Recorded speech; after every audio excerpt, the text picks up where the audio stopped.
This summer, I inadvertently poisoned myself.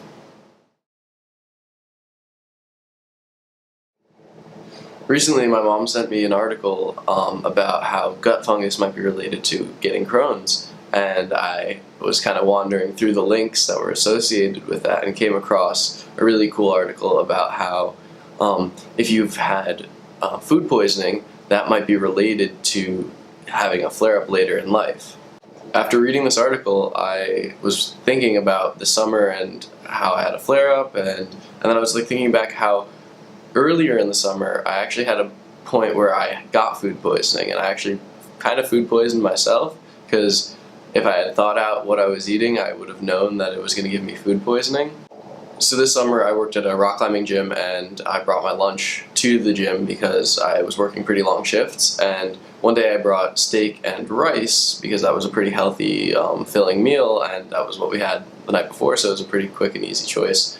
And then I left it in my car, not refrigerated or anything, but I didn't think that was going to be a big deal because I thought I was going to have it pretty quickly. After quite a few hours of working, I went back to my car and got the food out and I ate it. It had been sitting in the car for quite some time, probably like 4 or 5 hours, in the sun, which I didn't think about.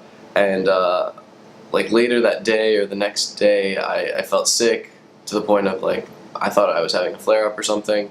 I ended up going to like the ER, got some fluids, and then like I was fine. And then we realized it was food poisoning a few days later, talking to my doctor. I emailed him. I was like, hey, I think we figured out it's food poisoning. Just so you know, it's not a flare-up. We don't have to change any medicine or anything. So no escalation in my Crohn's disease. What's really funny though is how two kind of unrelated things might actually be related. My getting food poisoning earlier in the summer, and then about a month later having a flare-up that actually kind of changed everything.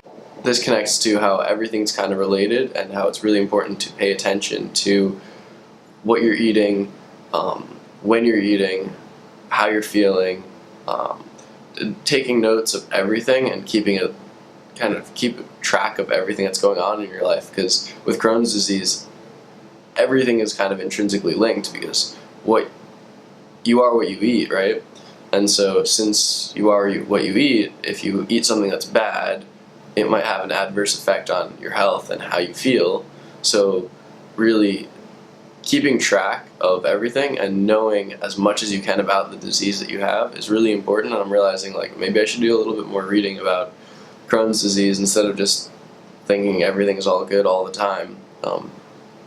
So like knowing the latest science is going to be helpful for me. Maybe it'll help anybody else with Crohn's disease. That's pretty important. So that's the story of how I poisoned myself by eating some delicious steak and rice, and how I thought I was going to die.